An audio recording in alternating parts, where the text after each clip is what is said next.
and focus on your growth and healing in the quiet, because no matter how slow the journey may feel, it's still happening. You're still growing and you're still healing and you're still quiet.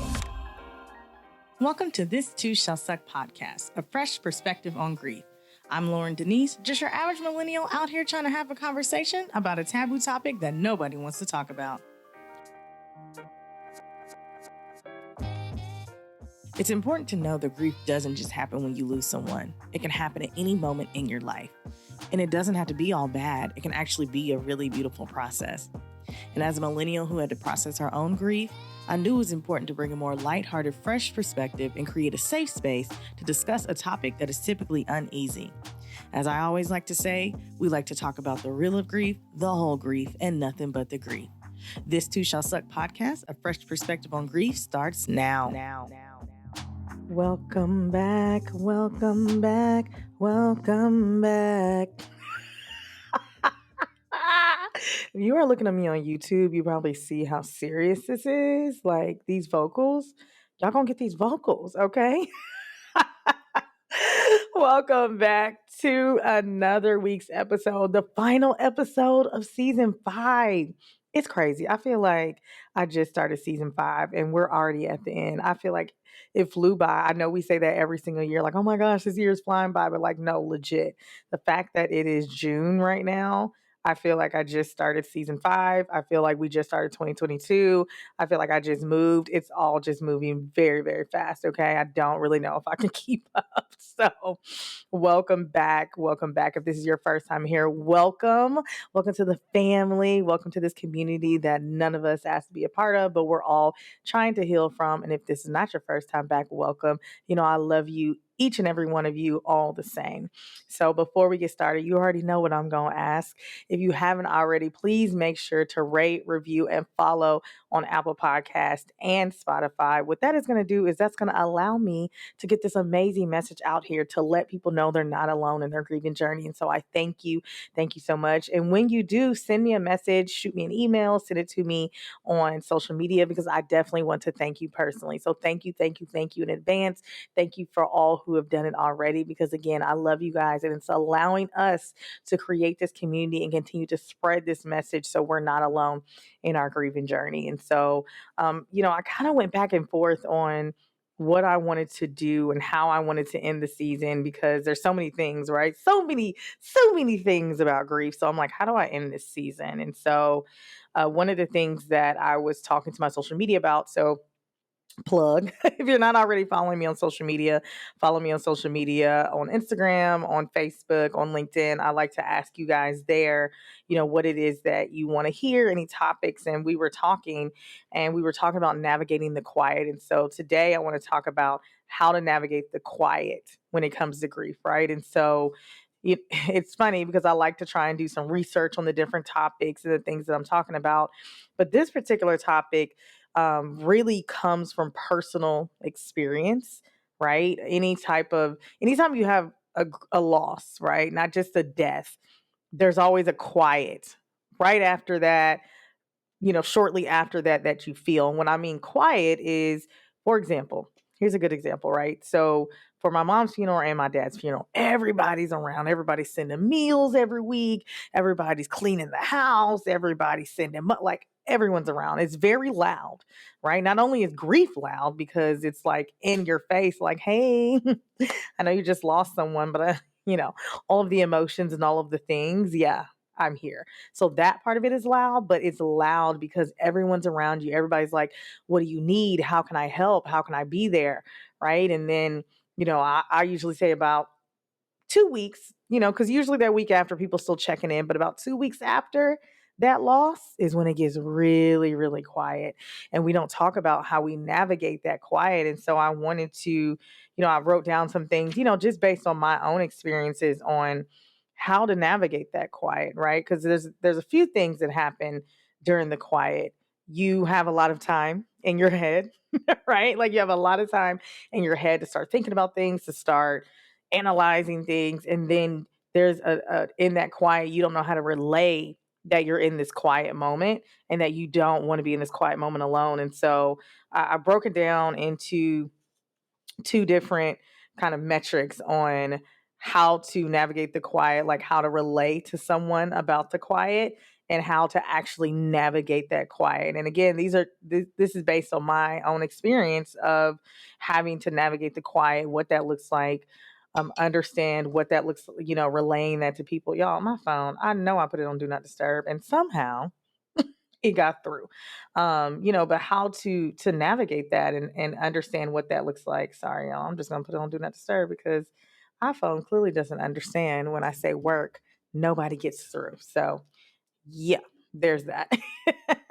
So yeah, let's just dive straight in. I don't think this episode's gonna be super long, because again, it's just me. I love these episodes when it's just you and we're able to kind of have this intimate conversation.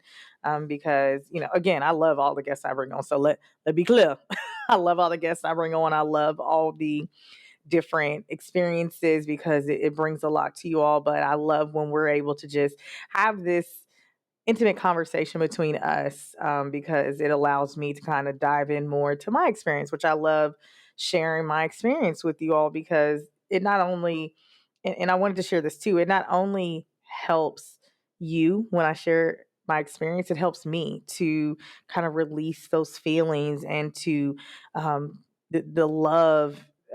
Again, that grief is love misplaced, right? And so it allows me to put the love back into grief that is gone, and because I'm able to love on you all by sharing my experience. And so again, like I said, it may not be a super long episode. Look, I'm hitting stuff. It may not be a super long episode, but definitely did want to share with you all. So the first thing, kind of first topic that I want to talk about is how to relate it to someone, right? Because how do you relate to someone in your quiet that I just want you to be in the quiet with me, right?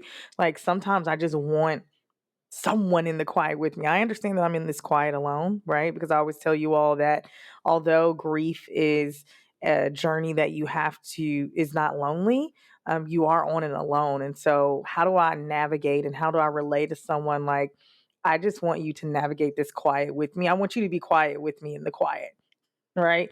Like, how do you relay that? And so, I wrote down a few things here. So, say exactly how you feel and don't try and hide it, because I think a lot of times when we are in that quiet phase, we don't want to either feel like we're putting a burden on people, or, we want to try and say the right thing. And so we may either never say it or we'll wait to say, like, okay, well, let me just, how do I word this? How do I make sure that they understand how I feel without it being a problem? And really, you just have to just say it. Just say it and don't hide it. And maybe it does come out wrong, right? And right and wrong is relative, to be honest. But maybe it doesn't come out the way that you want, but that's just how you're able to express it in the moment. And you're able to share that and navigate that with whoever it is, your person, your people, your therapist, your whatever it is, right? But don't be afraid to hide that. You don't have to say it perfect. There's no perfect way to explain that I need you in this moment, besides just saying I need you in this moment. I guess that's the perfect way. But even when you say that to people, some people will then rebuttal and say, well, what do you need?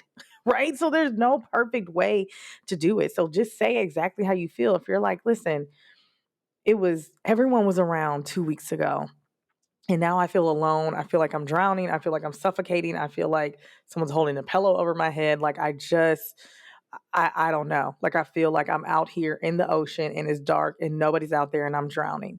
Right? Literally say that.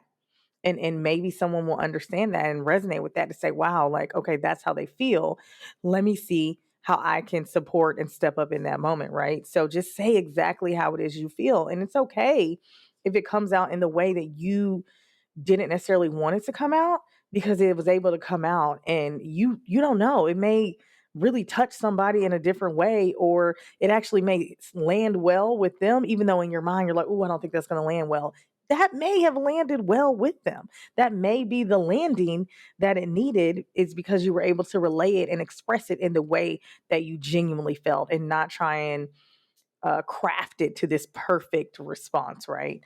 Also, try writing it out and reading it, because some people, they're like, listen, I'm not good at words, Loryn. I'm not good at properly expressing myself, especially when I'm grieving, especially when it's quiet, especially when I don't know how to navigate it. So try writing it out. Write it, like literally take this piece of paper, write it down, and say, hey, right now I am feeling, very alone. I am feeling sad. I am feeling, like no one hears me, no one sees me. And that is why I am coming to you now as your friend, because I would like for you to be of support to me. Whatever it is, right? Write it down and just read it, because then you're taking off that pressure of trying to come up with something right away, right? And practice it. Practice reading it, because then you're taking off that pressure of like, what do I say to this person when I see them? What do I say to let them know I'm alone? Because I know in my head how I feel, but I don't really know how to relay it. So sometimes getting it out of your head onto a paper and then reading it will then be able to, again, open up that dialogue between whoever it is that you're relaying that I really need you. I really need you in this moment of quiet. And so don't be afraid to write it out. It's not like you're writing a rant, like reading a ransom note, like, please send me 500,000. Right? Like, you're not writing a ransom note. So you're literally just relaying how you feel, and that's okay. That's how it's supposed to be. So definitely try writing it out and reading that. And to that, I would say, if this is your thing, if you're not someone who is like a talker like that, like some people are like, Loryn, I'm not a talker like that. I'm not, it's just not my ministry. And that's fine. Listen, and that's fine. I get it. They have services now. You all heard at the beginning of here, and you'll probably hear it again about BetterHelp. Like, you can text your therapist and stuff. Like, that's just some people's, deal, right? So maybe try emailing or texting. The only reason I'm not a super fan of that is because people can misconstrue text and email, right? Like, because if they're not aware of your tone, or if they feel like maybe the words that you're saying, that the tone is something different than what it is, then people can take that and perceive it a whole different type of way. And so I'm definitely a proponent of talking about it and speaking about it. But, if you're more comfortable emailing it or texting it, try that. And kind of maybe at the end of it, say like, hey, I'm just texting this because I want to open up the dialogue to let I just want to open up the dialogue, right? So then maybe that gives a sense of ease. So if there was something tonally in there that they just didn't sit well with them or didn't land right with them, that you can say, hey, I'm sending this to open up dialogue. So then maybe they can come back and say, hey, I just want to make sure I understand how you feel. And I would even say that too, like, if there's anything in here that, maybe you didn't understand how I was feeling, or understand how it was portrayed, please let me know, because I would hate for you to perceive it in a way that wasn't meant to be that way, when, and kind of push away that opportunity for us to connect during this time of when I need you. So, if there's anything like that, please let me know. And I definitely will be more than happy to kind of go into detail about it. Because again, all of this is doing is just opening up the dialogue to allow people into your life, because it's always easier said than done, right? But like, all of this relaying to someone is just opening up the space to allow them into your life. Because a lot of times with grief, we don't hold space for not only others but ourselves.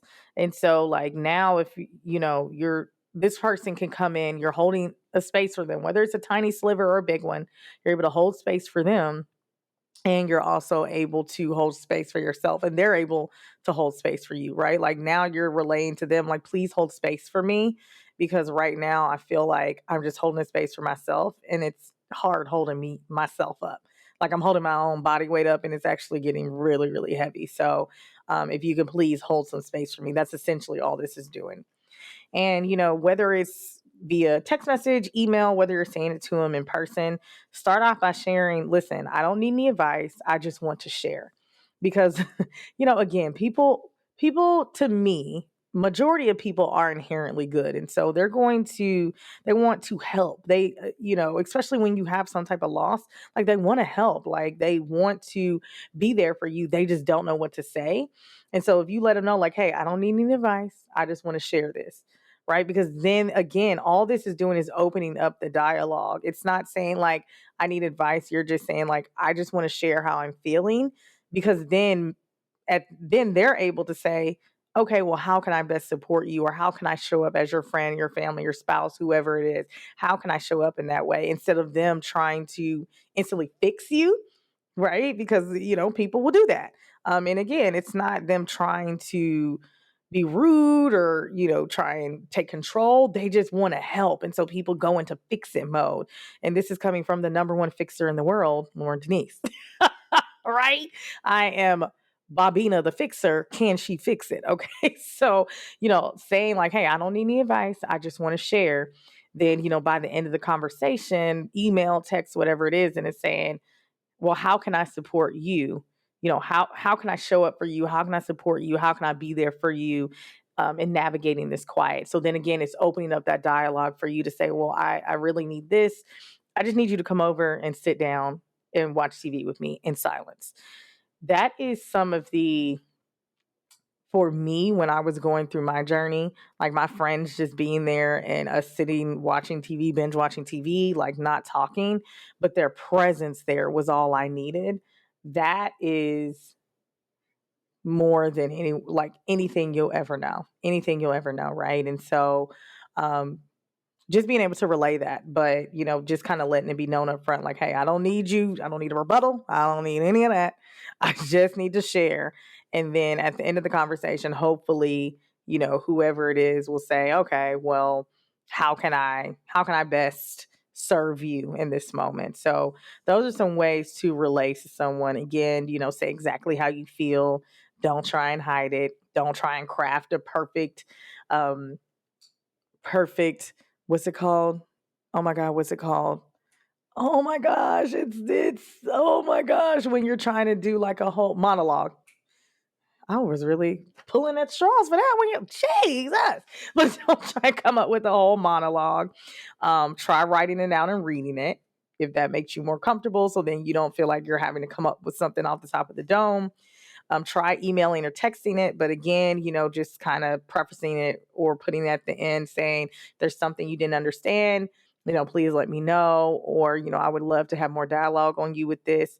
And start off by sharing, I don't need any advice. I just want to share. So there's no expectation of them trying to fix it. There's just expectation of trying to open up the dialogue in the space and to be able to create the space for them to hold the space for you. Right. And so I have a few things here when we're talking about how to navigate the quiet, because again, that quiet, man, it can be a good thing, but when you're first starting out, you're like, bruh, like it seems terrible. Okay, so I wanted to you know, talk about that, how to navigate it. But before I do that, a way to do that is, through therapy. Which is really my first point is don't try and do it alone if you don't have to, right? If you don't have to, and you really don't have to, because you may be like, Loryn, I don't have a lot of people in my life who I can reach out to, or my family, is not the people I can reach out to, or, I don't have a lot of friends. Well, try therapy, y'all. Listen, and I'm not trying to be funny. I'm being so serious that I literally could not be in front of you talking right now had I not gone to therapy, because I was in such a dark place during that quiet that I was not able to hear anybody or anything, right? I wasn't able to uh, relay to someone how I felt until I lashed out and I recognized that you need help, because you cannot continue to do that to people or you really are going to be alone. And so, listen, therapy. Therapy is the GOAT. Therapy is what really brought me into this space that you see me now. And because of that, that's why I wanted to make sure I partnered with somebody or an organization that can really help you in doing that. And so I didn't want to just partner with anybody. I wanted to partner specifically with BetterHelp, because what I love about BetterHelp is that everything is really it's at your fingertips. Like you can literally do it with your phone, like legit. You can go to the link that is in the show notes, or you can just go to betterhelp.com/this too shall suck. And what you can do is literally type in your preferences. You type in your name, where you're from, and your preferences. And I love it because you can literally type in anything. It'll say, well, what are you looking for? How are you navigating? How do you want to navigate? What type of therapist do you want? And they have such a wide network. I think it's of 20 plus thousand therapists, right? Who will literally fit you, who is unique to you, unique to Loryn, unique to whoever, insert your name, right? Who is listening, it is unique to you. And you can text your therapist, like I was telling you, if you are more of kind of like a writer and then you're want to do that. If you want to do video chat, if you want to do a phone call, right? There's so many different ways that you can navigate. And so that's why I wanted to partner with them. It was super important for me to partner only with brands and only with companies and only with people who want to help my listeners and can genuinely help my listeners. And I know they can genuinely help my listeners because I know of about 4 or 5 people who've already used it, who are listeners, and I'm using it myself as well, and just seeing the results from that and seeing the growth from that. So because you are a listener, you're going to get 10% off. All you have to do is go to betterhelp.com/this too shall suck, and you're going to get 10% off your first month. It's super affordable already, which I love. You don't have to have insurance. It can be, I think, like $40 to $60 a session or something like that. And to put it in perspective, my therapy when I was going was about 95 and 95. So if I would have found this a long time ago, I probably could have stayed in therapy a little longer for a longer time. However, here we are. So again, just go to betterhelp.com/this too shall suck. You'll get 10% off your first month, or you can click the show notes as well. And it'll take you there too. But yeah, so definitely, again, don't do it alone. You don't have to. Go to BetterHelp and make it happen. Also, allow yourself to process those moments of silence. So that's hard to do, right? Because again, like I just shared, I was in those darkest places of grief when I was in my silence, but it's because I didn't process how I was feeling in the silence. I didn't process that, like in this silence is growth, in this silence is beauty. I just was like, oh my gosh, nobody's around. I don't know what to do. Now I'm thinking about everything. I didn't process the moment of silence and how important that was in the grieving journey. That moment of silence is really important in your grieving journey. And when I mean about that is in those moments of silence, you find out who you are. You find out the strength that you have, the weaknesses that you have, the help that you need, the journey that you're about to go on. All of that happens in those moments of silence. And so allow yourself to process those moments and don't, try and act like that never happened. No, that those moments of silence happens for me. Those dark moments happen for me. And that's again when I was able to recognize that I needed to go to therapy because I was in those moments of silence. So don't try and push those away, act like they didn't happen, act like, I don't want to be here. No, those moments of silence are going to be those catalysts, in your grieving journey that you're going to look back and say, I needed that time. I needed those moments. I needed that quiet in order for me to get to where I am now in my grieving journey. And don't get upset when you don't understand how you feel, because a lot of times in that silent place, you're not going to understand it. You're just not. I was talking to a friend the other day, and he was telling me he recently lost his mother, and he was telling me like, man, like I don't understand. Like I was just talking to my wife, and then I just bust out crying in the middle of the conversation. Like it was just crazy. I'm like, yeah. That's exactly how it's going to feel. You're going to be mopping the floor, crying. You're going to be watching TV, crying. You're going to be in the middle of a conversation, crying. And you're not going to understand. You're like, I don't understand. He kept saying, like, I don't understand it. I don't know how to explain it. I'm like, you're not going to understand it. It's not meant for you to understand. What it's meant for you to do is allow it to come in and to happen so you can process it. That's what you're supposed to do. Trying to understand it is just not, it's just not going to happen. It's just not going to happen because it doesn't logically make sense, right? Like I was just fine. I was just having a conversation. Why am I randomly crying now? Like why was I washing the dishes and fell out on the floor? Like I don't make it, the math is not mathing. The math is not math. Make it make sense. And it's not going to make sense. But again, what you need to make sense of is allowing it to come in and processing it so you can be able to move forward and grow through your grief journey instead of trying to suppress it and act like it never happened. And then also embrace the quiet because it gives you time to evaluate your friendships, evaluate your family, evaluate, where you want to go in your life. I talked about in a previous season, I'll link it in the show notes of like what I love about grief is you get to literally be whoever you want to be in your life after the loss and nobody's going to check you about it. And what I mean is if you lost someone, right, and you were maybe this crazy, ridiculous person prior to this loss, and now you want to change over your life and be this new person, and you're 56 years old, nobody's going to check you on that because they're gonna be like, oh, well, she lost somebody, so now she's, becoming a new person. You know how beautiful that is, right? Like you get to evaluate everything that was in your prior normal and decide if you want it to come with you in your new normal, right? Because you are going to have a new normal after your loss. That's just what it is because the thing that was in your life is no longer there. And so you're automatically going to have a new normal, right? And so, embrace that quiet. It gives you time to evaluate, understand like, do I want these people in my life anymore? Do I want this attitude in my life anymore? Do I want this thought process in my life anymore, right? It gives you that time to evaluate. So embrace this quiet moment because, like I told you, it's going to, when you look back and you're like, wow, during this time, like I really took the time to evaluate who I was and now who I am. And it has allowed me to continue to grow in my grieving journey because it is lifelong. And you guys know that. And then the last thing is focus on your growth and healing in the quiet because no matter how slow the journey may feel, you are indeed growing and healing, right?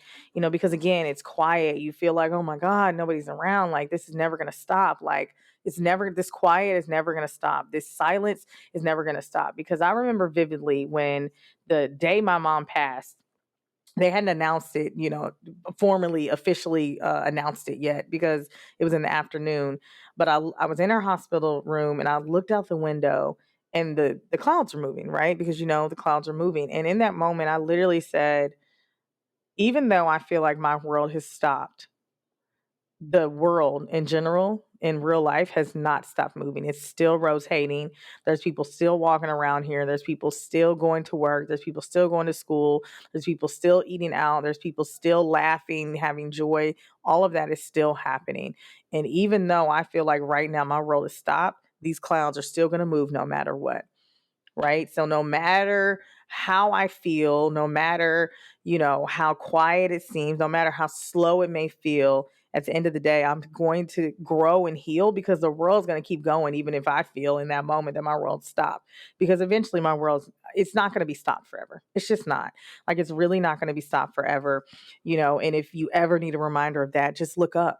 Literally look up in the sky and just look at the cloud. Like, look how slowly they're moving across the sky. The world is still moving. Put your hand on your heart. You're still breathing, right? So that means you still have so much time to grow and to heal. And it doesn't matter how long the journey takes, you're still going to have time. You're always going to have time to grow and heal because it's a continuous journey. Healing is a continuous journey. Growing is a continuous journey. Grief is a continuous journey, right? So you're always going to have that time. So it doesn't matter if you're in this moment of quiet and you're navigating it. At the end of the day, you're always going to have time and focus on that growth and that healing, no matter how much time that it takes, because it's always going to be something. It's always going to be something. It's always going to be something, right? So focus on that. Don't focus on, wow, my world feels stopped. Focus on, yes, my world feels stopped right now, but if I look up, I know that God's there because I can see the clouds moving in the sky, right? I can listen to the laughing that's outside. I can look outside and see the beautiful plants that are outside. Like, that's what I'm going to focus on. I'm not going to focus on this area in my life that I'm in and kind of being stuck in that silent place. And so, again, kind of how to navigate that quiet is don't try and do it alone. If you don't have to, which you don't have to, right? Allow yourself to process those moments of silence because processing those moments of silence is going to be the thing that you're going to look back on and you're going to be like, wow, those moments really got me to where I am today. Don't get upset if you don't understand how you feel. You're not going to know. You're not going to understand it. But what you do need to understand is that you need to allow it to come in, the grief, and to process it. That's what you need to understand. And embrace the quiet. It gives you time to evaluate. It gives you time to evaluate yourself, who you want to be, who you were, your friends, all the relationships that you have, where you want to go. Embrace that because it's going to give you the time to evaluate that. And focus on your growth and healing in the quiet because no matter how slow the journey may feel, it's still happening. You're still growing and you're still healing and you're still quiet, And so, again, I really just wanted to end the season off like that because I feel like we've all been in this space of collective grief. And maybe I'll do like a full episode. I probably will do a full episode on collective grief. And we've all just been feeling this collective grief just as a nation, I'll say in the US specifically with all these mass shootings. But even if you're overseas, mass shootings that you're having or with COVID, like we've all been in this space of collective grief. And then there's a time when maybe we feel heavy and then it just gets quiet. And so I knew it was really important. I want to end it off of how to navigate that season of quiet that comes with grief because it's great and we all talk about how do we get through the stages and this that, and the third, but we don't talk about that quiet enough. We don't talk about the what comes from that quiet and the person who you become in that quiet because you have to go through that quiet in order to become the person who you want to be. It's just like I'm gonna get kind of churchy for a second, but you know how the children of Israel had to go through the wilderness to get to the promised land, right? And so you have to go through this wilderness of this quiet season of grief to get to that promised land of having that best life, living the greatest life, defining yourself inside of your grief not defining you, but you have to go through that quiet, that wilderness in order for you to get there. And by relaying that to someone to say, hey, I need you in this moment of quiet and understanding how to navigate it and embracing it is what's going to help you literally continue to move forward in that grieving journey and to be able to sit in front of others and to share your grieving journey and the things that you've been through, even in the midst of healing on your own, right? Because I want that for you so bad. I want you to be in a space where you're able to share and not cry, and you're able to share and help others, and you're able to continue to heal and grow and literally be the best version of yourself. I want that for you so bad. And so, if you're not there, I want you to navigate this season because I promise you, on the other side of that quiet season is beauty, is a land of milk and honey, is all of those things, right? And so, as I always say, as you're navigating the quiet season, as you are trying to embrace it, as you are trying to relate to someone, hey, I need you in this moment. I need you in this quiet season. As I always in every episode, as I'm going to end this season, be kind to yourself and give yourself grace because if you don't, who will? That's it, you guys. Oh my gosh, y'all, that is it for this season. I'm so happy. I'm so grateful. I'm always so humbled that every time I get to the end, I always get emotional of like, wow, it's been 5 seasons. I have done 50 episodes of about grief. When I navigated or, went through this journey of deciding to do this and being obedient to what God called me to do, I never imagined it to be this. I knew I had, I think, about 40 episodes laid out. But I never imagined it to be what it is, to be in all these countries, to, be in so many downloads and to be able to help people in their own podcasting, to be able to have conversations with so many of you all that have just touched my spirit. I never imagined it to be this. And so I'm always forever humbled. I'm forever grateful and I'm forever thankful for you listening and just allowing me the space to share, allowing me the platform to create safe space for us who need it, for allowing me to create the platform that I needed during my own kind of heavy part of the grieving journey, right? And so I just want to say thank you. Thank you, thank you, thank you. A couple things, because I want to make sure I stay connected with you guys during the off season. It's not going to be long. It's not going to be as long as the last break. But I did want to share something with you all. So if you haven't already, make sure you are following me on social media for sure, because I actually have a grief newsletter that I like to share. And inside of the grief newsletter, when you first sign up, you're going to get 2 resources. You're going to get one on the grief of losing parents and the grief of navigating, the tips on how to navigate seasonal grief, which happens whether it's during this summer season, but it typically happens kind of in the fall when all the holidays and stuff come up. And so I'm going to give you those completely free because I know that maybe you found me because you did lose a parent. A lot of people, lost parents during the pandemic. And so, maybe that's how you found me. So I want to give you those tips. And then again, on how to navigate and overcome that seasonal grief. And so you can either email me if you don't have social media. You can email me at hello@this2shallsuckpodcast.com and I'll definitely send you the link. Or if you have social media, you can literally go to my Instagram. You can click the link and it'll say, get your free grief newsletter. Or actually, I'll drop the link in the show notes as well for you guys. So you can sign up for the newsletter as well, because I definitely want to stay connected with you guys. Anytime I have any sponsors, like I'll send BetterHelp. That's an easy way to connect with me if, you have some episode ideas or if you just want to chat.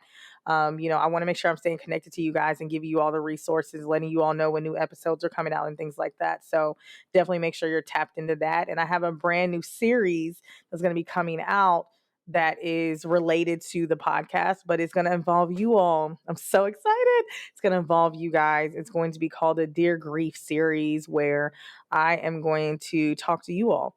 I'm going to allow you to come on and share your stories. It's going to be a Facebook and YouTube live series where we're going to be talking about your journey with grief. And we are going to be putting the love back into grief, because all grief is love misplaced. And so there's so many of you all who share your stories with me. And obviously I can't put everybody and their mama on the podcast, right? But this allows me the space to create more space for you all and to be able to share your story. And so that is going to be dropping soon. So watch out for that. I'm going to be sharing it on my social media. I will share it with my newsletter as well on how you can be a part of the Dear Grief series, how you can come on and share your story, because I know it's going to impact people just like my story is impacting people as well. And so look out for that. I cannot wait. Again, tap in with the newsletter because they'll hear about it first, and I'll put it on my social media, and then I'll share it here on the podcast as well. And so, again, so super thankful, so excited for this next season. If you were on my social media, you saw that I asked for what topics do you want to hear? I want to do a whole season of just topics that you want to hear. And if I have more than that, then we'll do 2 seasons of what you want to hear. So if you do have any topics that you want to hear in season 6, it is dedicated to you all. All of this is dedicated to you guys, but season 6 is specifically dedicated to any topics that you want to hear. Definitely make sure to shoot me an email at hello@this2shallsuckpodcast.com. Let me know what topics you want to hear. And then if you have any guests as well that you want to recommend, you can do that as well, because again, you all are my family. I really value your opinions. I really want to make sure I am being obedient and serving you all in the highest capacity that I am. And so I am forever grateful that you all are here. And so I just want to be able to be a good servant to you all. And so with that being said, guys, that is it. That is the end of season 5. We have another one in the books. Thank you so much again for listening to another season of This Too Shall Suck podcast, a fresh perspective on grief. Again, if you're not already following me on social media, follow me at This Too Shall Suck podcast at Instagram, on Facebook, on LinkedIn as well. I love connecting with you guys. I love connecting with you all in the comments. I love responding to your messages. I just love you guys. This episode and every episode is produced by my amazing producer, Mike Sick, and all the original music is from my amazing producer, Jimmy Samaj. And also, if you don't have social media, again, just shoot me an email at hello@this2shallsuckpodcast.com. And again, I love responding to you guys. As always, I'm sending you so much love and light in your life because you deserve it. I'll see you guys on the next season. Make sure you stay connected. I love you. Mwah. All right, my loves, I hope you all enjoyed that episode. You can actually listen to This Too Shall Suck podcast, a fresh perspective on grief, on all listening platforms. And make sure, if you're not already, following me on social media on Instagram and on Facebook at This Too Shall Suck podcast. And you can hit my website as well. Learn more about your girl, Loryn Denise, at www.thistwoshallsuckpodcast.com. If you love this episode, if it resonated with you, make sure you hit that like button. Let me know, because I know I need to make more videos like that for you. And meet me in the comments. Let's talk about it. I love, love, love talking to y'all. And make sure you definitely hit that little bell, that little subscribe button. Thank you guys as always, and I'll see you on the next episode.